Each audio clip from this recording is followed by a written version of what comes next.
Hello students, कैसे हैं बेटा आप सभी। तो बेटा अब तक पॉइंट एंड स्ट्रेट लाइन के अपने टोटल 5 लेक्चर कंप्लीट हो चुके हैं। तो आज अपन छठा lecture upon point and straight line का स्टार्ट करेंगे। तो बेटा प्रीवियस लेक्चर से अपन पढ़ रहे थे geometrical points of a triangle. एक ट्राइंगल के ज्योमेट्रिकल पॉइंट कौन से होते हैं, उनमें अपन ने प्रीवियस लेक्चर तक 3 ज्योमेट्रिकल पॉइंट कवर कर लिए थे। कौन कौन से? सेंट्रोइड, इन सेंटर और सर्कम सेंटर। ये 3 अपन ने कवर कर लिए थे। टोटल 5 ज्योमेट्रिकल पॉइंट होते हैं एक ट्राइंगल के। कौन कौन से? Circum centre, in centre, centroid, ortho centre and x centre. तो ऑर्थो सेंटर और एक्स सेंटर बच गए थे अपने, जो अपन आज के लेक्चर में डिस्कस करेंगे। ठीक है बेटा, तो हेडिंग डालिए आप ortho centre. Ortho centre, ortho centre क्या होता है बेटा? ऑर्थो सेंटर एक आपने वर्ड सुना होगा एल्टीट्यूड, ज्योमेट्री में सुना होगा कहीं पे भी, छोटी क्लास में एल्टीट्यूड। एल्टीट्यूड क्या होता है देखना, जैसे ये एक ट्राइंगल है अपने पास में, ए, बी और सी। तो एल्टीट्यूड होता है जो, जैसे वर्टिक्स ए हो गया तो इसके ऑपोजिट साइड ये है बीसी। इस बीसी पे जो परपेंडिकुलर अपन डालेंगे उसे बोलेंगे अपन एल्टीट्यूड। तो ये होता है एल्टीट्यूड। किसी भी वर्टिक्स से ऑपोजिट साइड पे डाला गया परपेंडिकुलर जो होता है वो होता है अपना एल्टीट्यूड। जैसे ये हो गया, ऐसे बी से डालूं तो इस सामने वाली साइड पे ये हो गया, ऐसे ही सी पे डालूं इस सामने वाली साइड पे तो ये हो गया। जैसे इसका नाम कुछ भी होगा, जैसे इसका नाम मैं दे देता हूं एच, इसका पी, इसका क्यू, इसका आर। तो ऑर्थो सेंटर बेसिकली क्या होता है? Intersect point of altitudes of a triangle. एक ट्राइंगल के एल्टीट्यूड्स का इंटरसेक्ट पॉइंट जो होता है वो ऑर्थो सेंटर होता है। तो what is the definition of orthocentre? तो intersect point of altitudes of a triangle, it is called orthocentre. तो मैं यहां इसकी डेफिनेशन लिख देता हूं, intersect point of a triangle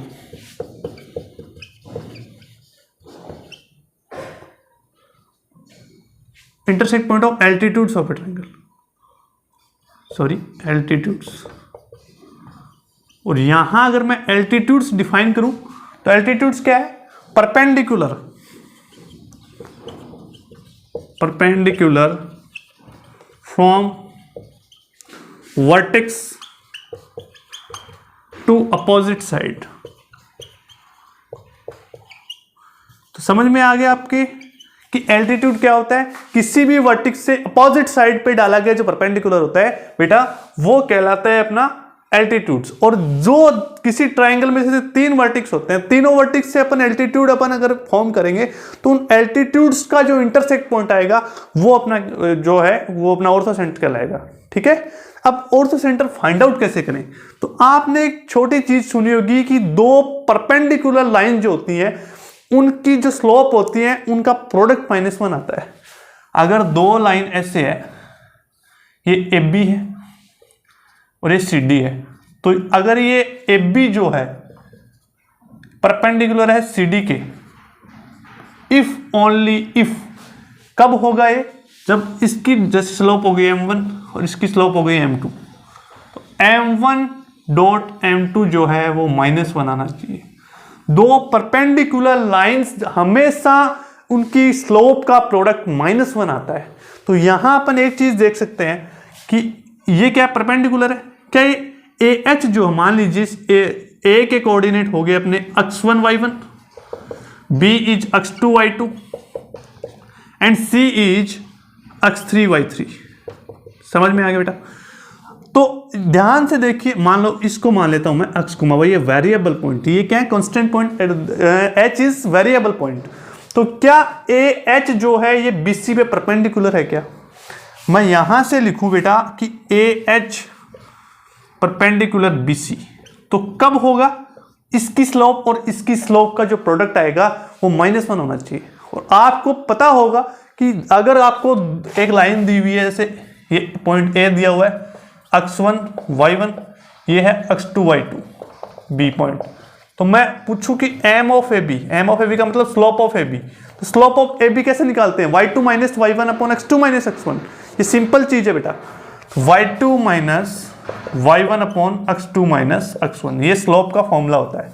तो अगर मैं यहां ये कंसेप्ट लगाता हूं कि AH जो है ये BC पे परपेंडिकुलर है, तो AH की स्लोप क्या हो जाएगी, y minus y1 upon x minus x1, ये इसकी स्लोप होगी। डॉट, प्रोडक्ट का मतलब डॉट, इसकी स्लोप क्या हो जाएगी, y3 माइनस y2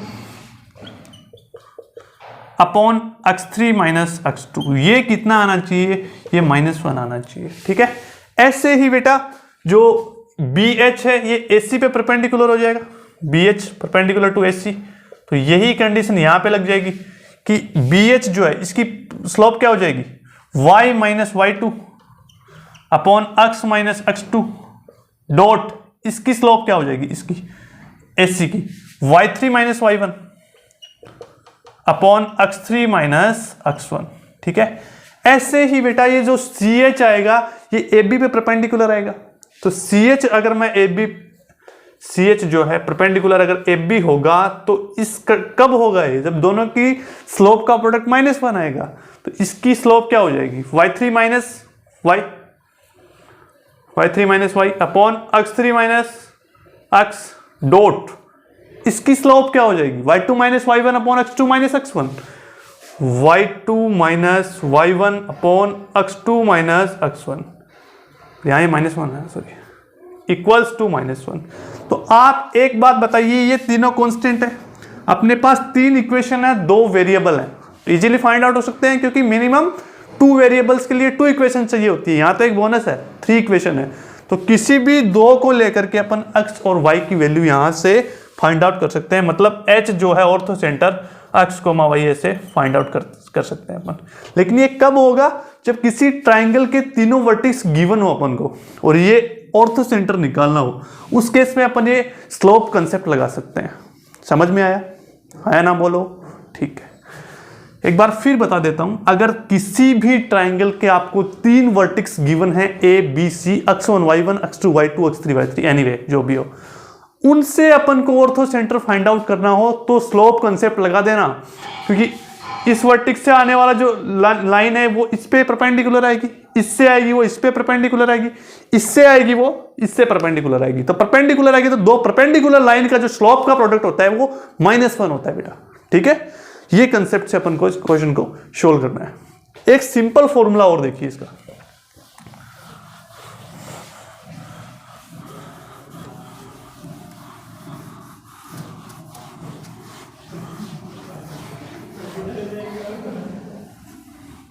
जैसे ये एक ट्राइंगल दिया हुआ है A B C, ये x1 y1, ये x2 y2, ये x3 y3, और angle A, angle B, angle C already given. तो अगर ऐसी कंडीशन बन जाए कि किसी ट्राइंगल के तीनों वर्टिक्स गिवन हो और तीनों एंगल गिवन हो, अपन को पता हो कि तीनों एंगल ये हैं, ठीक है, तो उससे कैसे निकालोगे, उससे बेटा सिंपल सा फॉर्मूला है, x1 tan A plus x2 tan B plus x3 tan C upon tan A plus tan B plus tan C, same ditto y पे लग जाएगा ये concept, y1 tan A plus y2 tan B plus y3 tan C upon tan A plus tan B plus tan C। ये जो coordinate आ जाएंगे ये अपना हो जाएगा ऑर्थो सेंटर। कब होगी ये कंडीशन, पहला वाला केस तो कब था, जब तीनों वर्टिक्स ओनली गिवन हो तब वो लगा सकते हैं, इस पे भी लगा सकते हैं वर्टिक्स गिवन हो तो, लेकिन अगर वर्टिक्स गिवन हो एंगल भी गिवन हो तो डायरेक्ट इस फॉर्मूले से भी लगा सकते हैं, क्योंकि वो कंसेप्ट थोड़ा लंबा हो जाएगा। लेकिन अगर एंगल भी गिवन हो वर्टिक्स भी गिवन हो तो सोने पे सुहागा, क्योंकि डायरेक्ट इस फॉर्मूले से अपन फाइंड आउट कर सकते हैं बेटा। समझ में आ गया, ठीक है।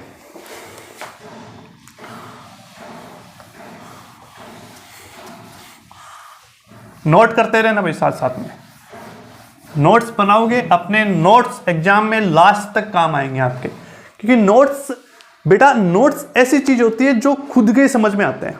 आप अगर ऐसे ऐसे लिख के भी बना दोगे तो एंड एग्जाम तक जिस दिन आप देखोगे आपके समझ में आ जाएंगे, और कोई नहीं समझ पाएगा, कोई बड़ी बात नहीं है, क्योंकि नोट्स हमेशा खुद, तो हर एग्जाम की स्ट्रेटजी होती है मेक योर ओन नोट्स। तो जो मैं पढ़ाता रहूं यहाँ पे, जो क्वेश्चंस कराता रहूं या जो क्वेश्चन करने के लिए दूं, उनको हल्के में मत लेना, क्वेश्चन को उतारते रहना, जो नहीं आता है वो डाउट भी लिखते रहना ताकि कमेंट बॉक्स में आप पूछ सको, अदरवाइज तो एक घोलमोल हो जाएगा आपके सारा। ठीक है, नेक्स्ट देखिए बेटा, अगर किसी भी ट्राइंगल के वर्टेक्स रेशनल है तो बेटा ऑर्थो सेंटर भी रेशनल आएगा, ऑल्सो रेशनल। एक चीज और इंपॉर्टेंट बात, अगर वो ट्राइंगल है ना बेटा, वो ट्राइंगल राइट एंगल ट्राइंगल हो, in case of right angled triangle, अगर राइट एंगल ट्राइंगल की बात कर रहा हूं, जैसे ये हो गया अपना, ये ए, ये बी, ये सी, अगर बी पॉइंट पे राइट एंगल बना हुआ हो तो ये हमेशा जिस पॉइंट पे राइट एंगल बना होता है राइट एंगल ट्रायंगल पे, वही पॉइंट बेटा ऑर्थो सेंटर होता है उसका। तो यही क्या हो जाएगा इसका ऑर्थो सेंटर। ठीक है, समझ में आ गई बात। एक चीज और देखिए, तो मैं यहां पे एक जनरल केस लिख सकता हूं एज ए नोट, मतलब इन केस ऑफ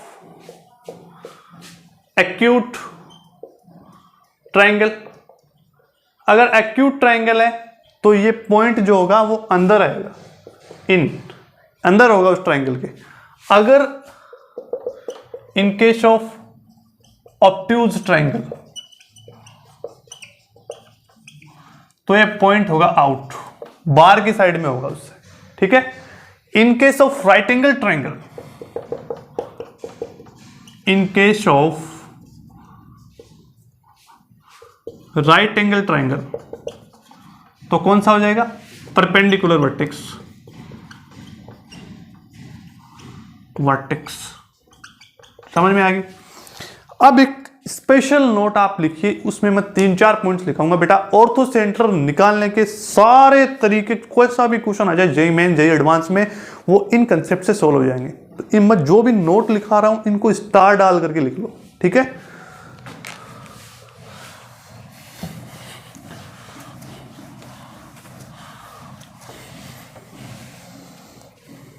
देखिए बेटा, नोट नंबर 1, नोट नंबर 1 देखिए, अगर किसी ट्रायंगल के 3 वर्टेक्स इस हिसाब से दिए हुए हों, जैसे फर्स्ट हो गया x1 y1, सेकंड हो गया x2 y2, थर्ड पॉइंट जो है वो इन दोनों पॉइंट से एक एक कोऑर्डिनेट उठा के बनाया हुआ हो। समझ गए क्या? जैसे मान लीजिए इससे x1 ले लिया तो इससे y2 ले लिया, या इससे y1 ले लिया तो इससे x2 ले लिया, या तो ये पॉइंट हो x1 y2 और या हो ये x2 y1। ऐसा पॉइंट अगर 2 पॉइंट गिवन हो, तीसरा उन्हीं दोनों पॉइंट से एक एक कोऑर्डिनेट उठा के बनाया हुआ हो। ठीक है, तो वो जो तीसरा पॉइंट होगा जो दोनों से उठा करके बनाया गया हो, ऐसे ट्रायंगल में वो ही पॉइंट क्या होगा ऑर्थो सेंटर होगा। तो इसी पॉइंट को इसमें बोलेंगे ऑर्थो सेंटर, ऑर्थो सेंटर। और ये ज्यादातर होता है बेटा राइट एंगल ट्रायंगल में, राइट एंगल ट्रायंगल के केस में ये ज्यादातर होता है। तो राइट एंगल ट्रायंगल का केस अभी अपन ने उठाया था, तो उसमें क्या कंक्लूजन अपन ने निकाला था कि राइट एंगल ट्रायंगल के अंदर जो परपेंडिकुलर वर्टेक्स होता है वही ऑर्थो सेंटर होता है। समझ गए? है ना? तो बोलो। ठीक है, तो ये था। अब एक चीज और देखिए, note number 2, in case of equilateral triangle, in case of equilateral triangle, तो बेटा इक्विलेटरल ट्रायंगल है ना, उसमें जो जैसे मीडियन हो गई, या अपना एल्टीट्यूड हो गया, या अपना एंगल हाफ हो गया या परपेंडिकुलर हाफ हो गया, सारे एक जैसे होते हैं। और अगर सारे एक जैसे हो गए तो सारे ज्योमेट्रिकल पॉइंट भी उसमें एक ही होता है। मतलब जो सेंट्रोइड होगा उसी को अपन बोलेंगे उसमें ऑर्थो सेंटर, उसी को अपन बोलेंगे सर्कम सेंटर, उसी को अपन बोलेंगे अक्ष सेंटर, उसी को अपन बोलेंगे इन सेंटर। तो सारे उसमें वही होते हैं, ठीक है। तो in case of equilateral triangle उसमें क्या होता है, median as well as median भी वही होती है, इसमें एंगल हाफ भी वही होता है, इसमें परपेंडिकुलर हाफ भी वही होता है।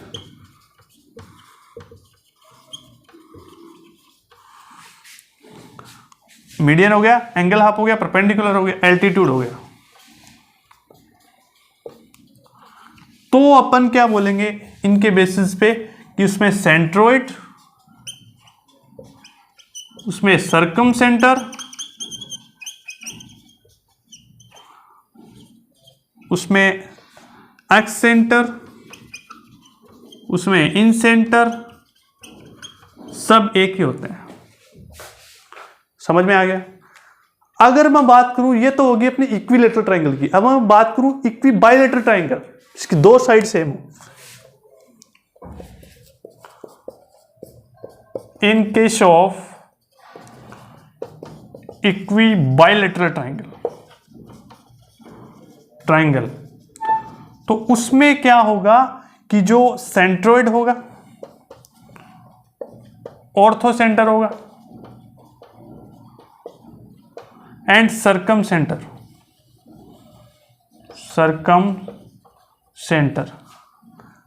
All are collinear.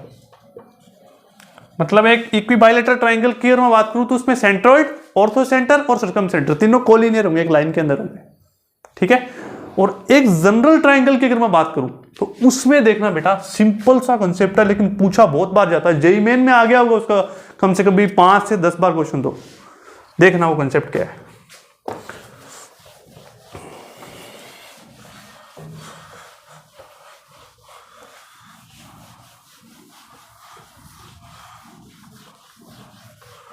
वो देखना बेटा कि जैसे किसी एक ट्राइंगल है एबीसी, तो इन एवरी ट्राइंगल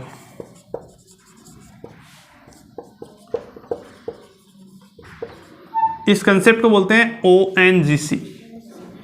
ओ हो गया अपना ऑर्थो सेंटर, ये हो गया सेंट्रोइड, ये हो गया सर्कम सेंटर। ये ऑलवेज एक लाइन में होते हैं। और जी जो होता है वो एक मतलब इस हिसाब से सेट होता है बीच में कि उस लाइन को 2:1 में डिवाइड करे। जैसे ये हो गया O, ये हो गया G, ये हो गया C। तो ये G जो है वो 2:1 में इस OGC लाइन को डिवाइड करेगा, ठीक है। तो इससे अपन निकाल सकते हैं, अगर 2 दिए हो तीसरा निकाल सकते हैं इस रेशियो के माध्यम से। अगर बीच वाला दिया हो, ये दिया हो, ये निकाल सकते हैं। तो 2 दिया हो तो तीसरा अपन किसी भी ट्राइंगल के अंदर निकाल सकते हैं, सिंपल, ठीक है बेटा। ये हो गए अपना कौन सा हो गया, ऑर्थो सेंटर। लास्ट देखिए बेटा, लास्ट ज्योमेट्रिकल पॉइंट अपना बच गया अक्ष सेंटर। सिंपल सा है, ज्यादा पूछा भी नहीं जाता, इतना इंपॉर्टेंट तो नहीं है वैसे। अक्ष सेंटर देखिए, जैसे ये कोई ट्राइंगल हो गया A, B और C। इन साइड्स को मैं आगे बढ़ा देता हूं ऐसे,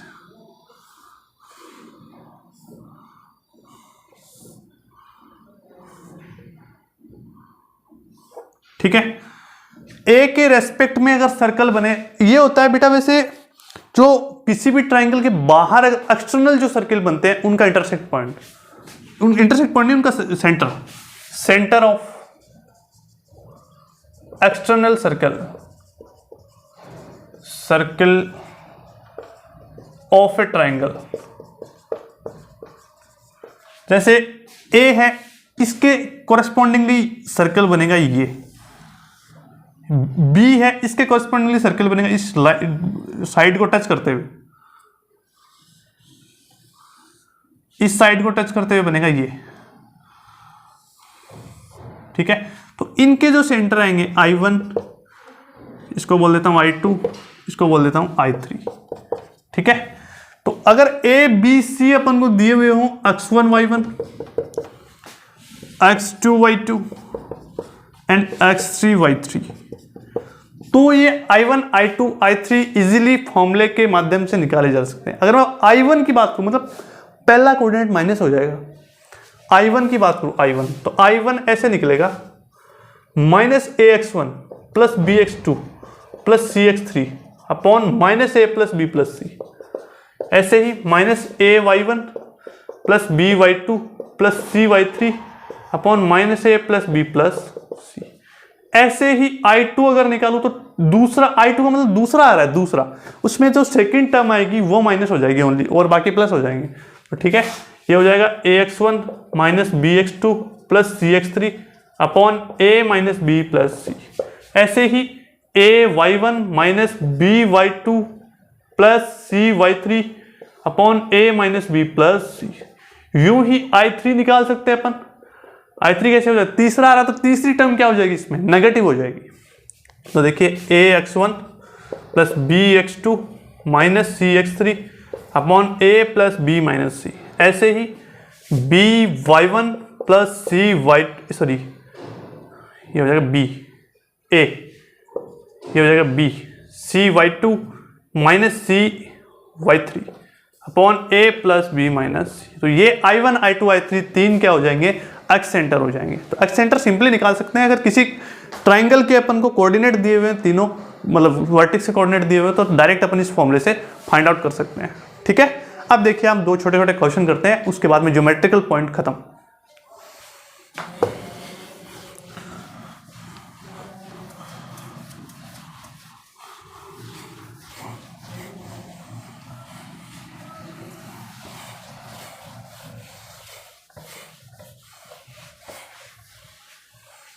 क्वेश्चन देखिए बेटा,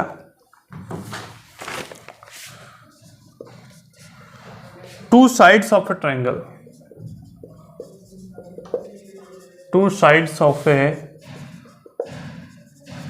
triangle like x minus Y plus 1 equal 0, दूसरी है 2x plus Y minus 1 equal 0 and orthocentre is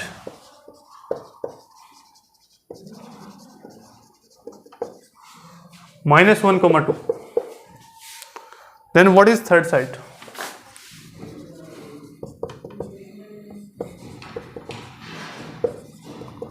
तीसरी साइड बतानी कौन सी होगी। तो सिंपल सा क्वेश्चन है बेटा, दो साइड दी हुई है, ऑर्थो सेंटर दिया हुआ है, तीसरी साइड की इक्वेशन निकालनी है अपन को। ठीक है, जैसे ये हो गया एक triangle, so A B C, ये लाइन है x minus Y plus 1 equal 0। ठीक है, ये लाइन अपनी है 2x plus Y minus 1 equal 0, और ये अपन को दिया हुआ है कि ऑर्थो सेंटर जो इसका है वो -1, 2 है।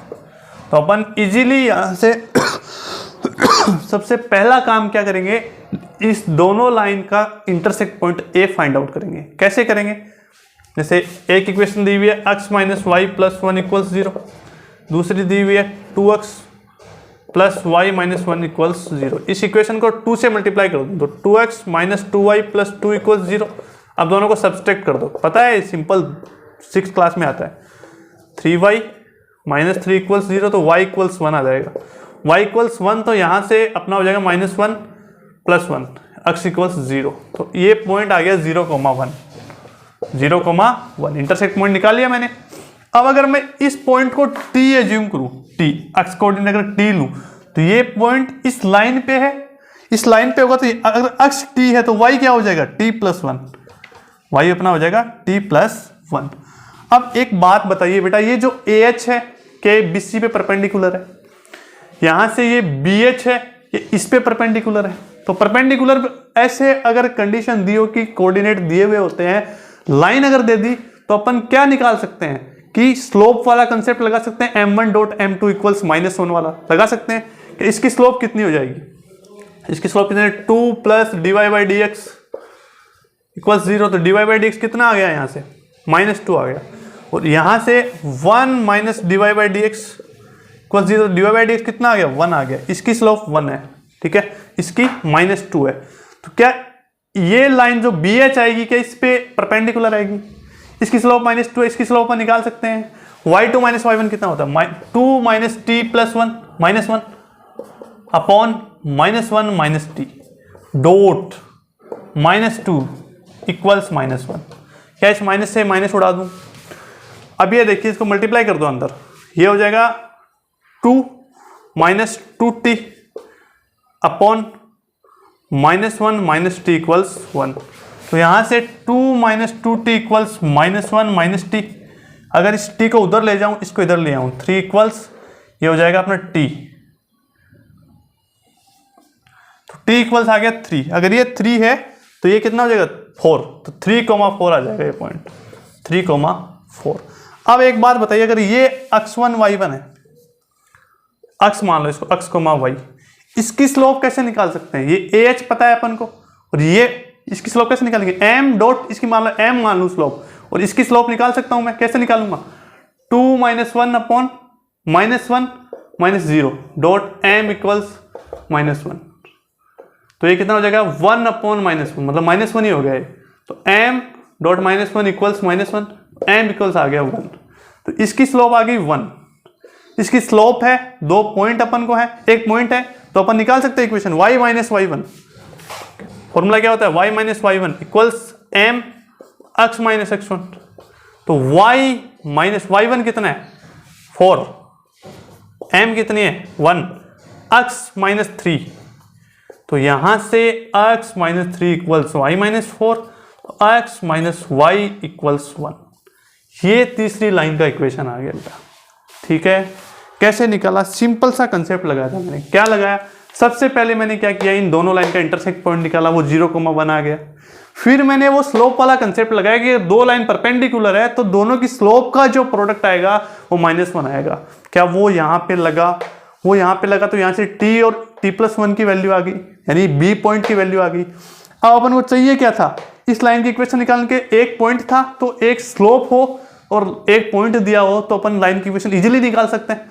स्लोप कैसे निकाली? इसमें भी वही कंसेप्ट लगाया, स्लोप वाला, स्लोप का प्रोडक्ट -1 आता है। क्या लगाया?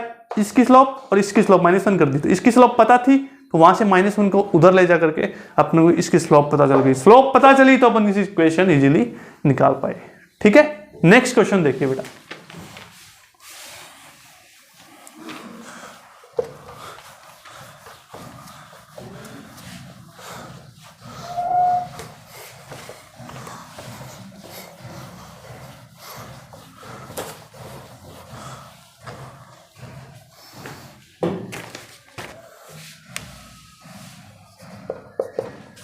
नेक्स्ट क्वेश्चन है बेटा, एक पॉइंट है A -1,2, B is 3,4 and C is -1,4.